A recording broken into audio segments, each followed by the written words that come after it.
Saudi আরব ও ইয়েমেনের সংঘাত নতুন এক বিপজ্জনক মোড় নিয়েছে।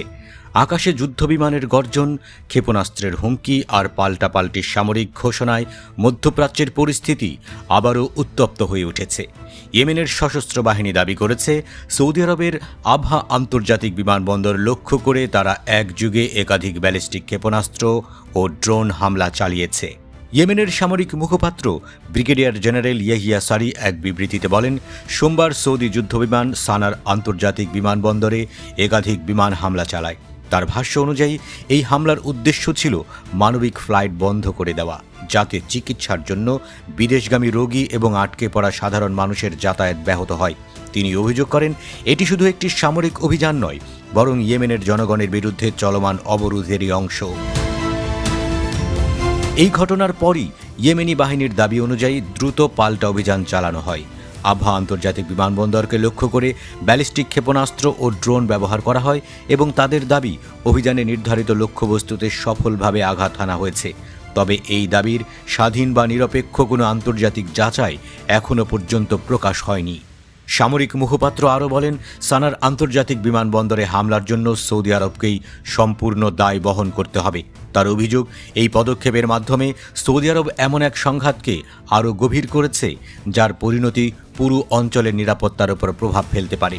একই সঙ্গে তিনি হুঁশিয়ারি দেন, সানার ওপর অবরোধ তুলে না নেওয়া পর্যন্ত ইয়েমেন তাদের প্রতিরোধমূলক পদক্ষেপ চালিয়ে যাবে। সবচেয়ে নাটকীয় সতর্কবার্তা আসে আন্তর্জাতিক বিমান চলাচল নিয়ে। ইয়াহিয়া সারি বিশ্বের বিভিন্ন এয়ারলাইন্সকে সৌদি আরবের আকাশসীমা ব্যবহার না করার আহ্বান জানান। তার দাবি, সানার আন্তর্জাতিক বিমানবন্দরের অবরোধ অব্যাহত থাকলে সৌদি আকাশপথও নিরাপদ থাকবে না। এই বক্তব্য আন্তর্জাতিক বেসামরিক বিমান চলাচল নিয়ে নতুন করে উদ্বেগ সৃষ্টি করেছে। বিবৃতিতে ইয়েমেনের পক্ষ থেকে ইরানের প্রতিও কৃতজ্ঞতা প্রকাশ করা হয়। ইয়েমেনি বাহিনীর দাবি, সানার বিমানবন্দরের উপর আরোপিত অবরোধ ভাঙতে এবং মানবিক ফ্লাইট পরিচালনায় ইরান গুরুত্বপূর্ণ সহায়তা দিয়েছে। একই সঙ্গে সানা সহ দেশের বিভিন্ন অঞ্চলে অনুষ্ঠিত গণসমাবেশের প্রশংসা করে তারা জানায়, জনগণের সমর্থন তাদের অবস্থানকে আরও শক্তিশালী করেছে। এদিকে রাজধানী সানায় হাজারো মানুষ বিক্ষোভ সমাবেশে অংশ নিয়ে সৌদি হামলার নিন্দা জানান এবং ইয়েমেনি বাহিনীর পদক্ষেপের প্রতি সমর্থন প্রকাশ করেন বলে প্রতিবেদনে উল্লেখ করা হয়েছে। বিক্ষোভকারীরা দাবি করেন, সানার আন্তর্জাতিক বিমানবন্দরের উপর হামলা ও অবরোধ মানবিক সংকটকে আরও গভীর করেছে এবং এর অবসান হওয়া জরুরি। এর আগে ইয়েমেনি সামরিক গণমাধ্যম একটি ভিডিও প্রকাশ করে, যেখানে সৌদি আরবের বেশ কয়েকটি গুরুত্বপূর্ণ বিমানবন্দর, সমুদ্রবন্দর এবং তেল স্থাপনার অবস্থান দেখানো হয়।